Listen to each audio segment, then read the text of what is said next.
Eiropas Savienības atveseļošanas fonda mērķis ir palīdzēt dalībvalstīm ātrāk atgūties no Covid-19 pandēmijas un Krievijas kara darbības Ukrainā radītajām sekām.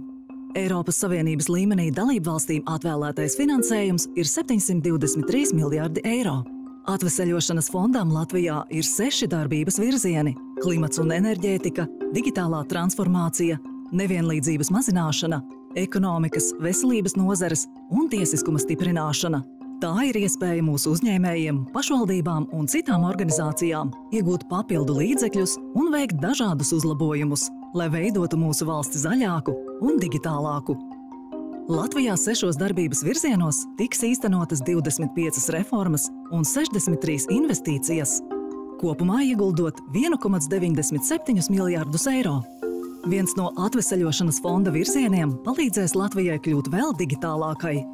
Šim virzienam paredzēta aptuveni 5. daļa no finansējuma, jeb 365,3 miljoni eiro. Tas sniedz iespēju uzlabot sabiedrības digitālās prasmes, pilnveidot infrastruktūru un atbalstīt uzņēmumus digitālo risinājumu ieviešanā.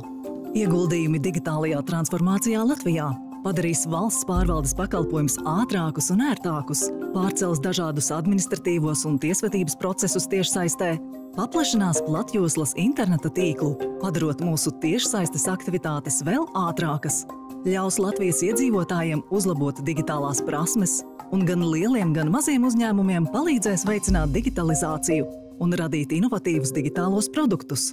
Seko līdzi atveseļošanas fonda aktualitātēm Latvijā un uzzini jaunāko esfondi.lv un sociālajos tīklos.